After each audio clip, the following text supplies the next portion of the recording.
मिथुन लगन के लोग कैसे होते हैं। नमस्कार दोस्तों, स्वागत है एक बार फिर से आपका मेरे YouTube चैनल विदाउट म्यूजिक मंत्रा में। आज हम बात करेंगे मिथुन लगन के जातकों के बारे में। जो भी लोग मिथुन लगन में पैदा होते हैं उनका कैसा स्वभाव होता है, क्या उनमें क्वालिटीज़ देखी जाती हैं और किस पूजनीय देव की पूजा करने से उनके जीवन भर में उन्नति होती रहती है। और भी कुछ एक बातें जो स्पेशली मैंने उनके बारे में लिखी हैं कि क्या उनमें विशेषताएं देखी जाती हैं आमतौर पर।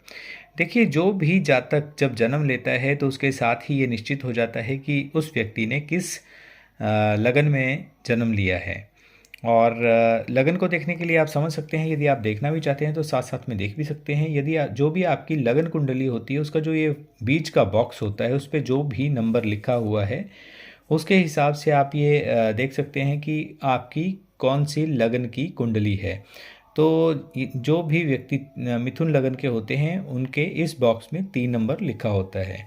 तो देखिए, जो भी जातक विभिन्न जैसे लग्नों में जन्म लेते हैं तो हर लगन में, हर राशि में भिन्नता पाई जाती है। मिथुन राशि और मिथुन लगन की यदि बात करें तो जातक बहुत ही सुंदर होते हैं। जो उनमें विशेषताएं देखी गई हैं वो ये हैं कि प्रकृति प्रेमी होते हैं, नेचर लवर होते हैं, गहरा रिश्ता होता है, गार्डनिंग करना बहुत पसंद होता है। इसके अलावा सामाजिक होते हैं, जो भी सोशल कॉज बोलिए या समाज सेवा बोलिए उससे काफ़ी संलग्न रहते हैं। और चाहे गरीबों की सेवा हो, जो निर्धन परिवार के व्यक्ति होते हैं, या ऐसे व्यक्ति जो ज़रूरतमंद होते हैं जिनकी सेवा करने से इनको बहुत ही मन प्रसन्न होता है और उस कार्य को करने के लिए हर समय अग्रसर रहते हैं। वार्ता में काफ़ी निपुण होते हैं, बुध का प्रभाव कहीं ना कहीं देखा जाता है इन पर। और वार्ता में काफ़ी निपुण होते हैं। किसी भी विषय के बारे में यदि आप बात करें तो काफ़ी समझ रखते हैं, चाहे राजनीति की बात हो या किसी भी तरह का कोई अन्य सब्जेक्ट भी हो तब भी उसकी गहरी समझ रखते हैं। जीवन में कैसी भी परिस्थिति आ जाए तब भी ये अपने जो एक रिस्पॉन्सिबिलिटी और जीवन के जो भी उद्देश्य होते हैं उनसे मुख नहीं मोड़ते हैं। जिंदा दिल इंसान होते हैं, काफ़ी मजाकिया भी होते हैं। कई बार इनकी जो मजाक करने की बातें होती हैं या मजाकिया अंदाज होता है उसको व्यक्ति विपरीत स्वभाव के लोग जो हैं इनको अच्छा नहीं समझते।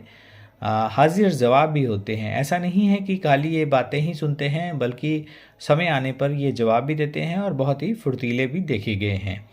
हर कार्य को करने में आगे रहते हैं, साहसी होते हैं, पराक्रमी होते हैं।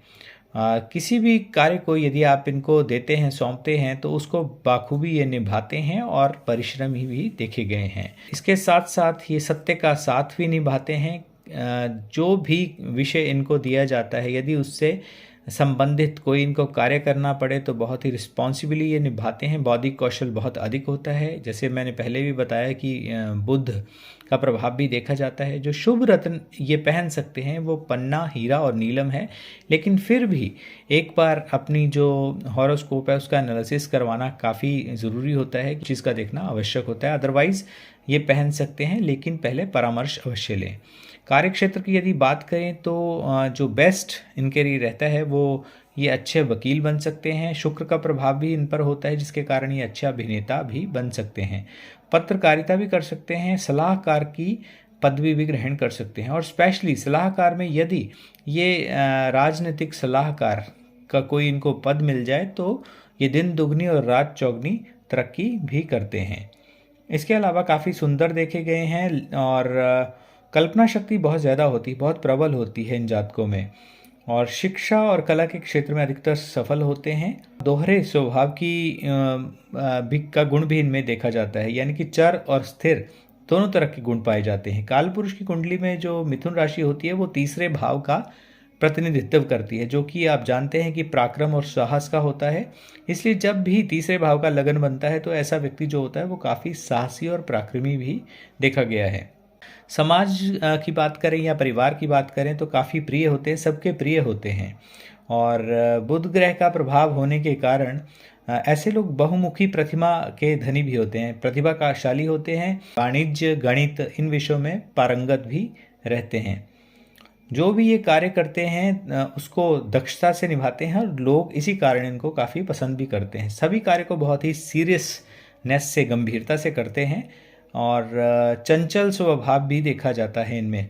अपनी ही दुनिया में खोए रहते हैं, यानी कि इनमें इमेजिनेशन, कल्पना शक्ति बहुत ज़्यादा होती है और ऊर्जावान भी होते हैं। गीत संगीत, नृत्य, कला, ये चीज़ें शुक्र के प्रभाव के कारण इनमें काफ़ी होती हैं और अच्छे राइटर भी देखे गए हैं ऐसे लोग। भाग्योदय इनका जो है वो 22 वर्ष की आयु में हो जाता है और यदि नहीं होता है तो अधिकतम 42 ईयर्स की एज तक इनको वेट करना पड़ता है, उसके पश्चात इनका भाग्योदय देखा गया है। पूजनीय देव की बात करें तो भगवान गणेश जी की ये पूजा करें तो बहुत अच्छा रहता है। विष्णु भगवान की पूजा कर सकते हैं, माँ दुर्गा और माँ दुर्गा के जो स्वरूप भुवनेश्वरी और माँ चंद्रघंटा की पूजा करना इनके लिए बहुत ही लाभकारी देखा गया है। शुभ मौली या धागा, हर समय ये अपने साथ यदि एक धागा जो हरे रंग का हो वो बांध के रखते हैं यदि अपनी कलाई पे, तो बहुत ही अच्छा सौभाग्यशाली माना जाता है। या हरे रंग का ये रुमाल भी रख सकते हैं। इसके अलावा हरे वस्त्रों का प्रयोग भी कर सकते हैं। देखिए, इनके लगन के जो अधिपति हैं वो भी बुध हैं, तो कहीं ना कहीं इनको अपने भोजन में और अपने वस्त्रों का जो चयन करना चाहिए वो भी हरे रंग का करना चाहिए, क्योंकि इनके जो लगन के स्वामी हैं, अधिपति हैं, वो बुध देव हैं। जो सबसे विशेष इनमें देखी जाती है विशेषता, क्वालिटी, वो ये है कि हर मन प्रिय, इस प्रकार से आप बोल सकते हैं कि हर मन प्रिय ऐसे लोग होते हैं और सभी को पसंद भी आते हैं और सभी के कार्य में भी ये लोग संलग्न भी होते हैं और सेवा भाव भी रखते हैं। तो दोस्तों, ये था आज का वीडियो मिथुन लगन के लोगों से संबंधित। आई होप कि आपको ये वीडियो अच्छा लगा होगा। तो चैनल को आप ज़रूर सब्सक्राइब करें और वीडियो को फैमिली और फ्रेंड्स के साथ भी शेयर करें, ताकि इस प्रकार के वीडियोज़ की नोटिफिकेशन आपको टाइमली मिलती रहे। आज के वीडियो में बस इतना ही। वीडियो देखने के लिए आपका बहुत बहुत धन्यवाद।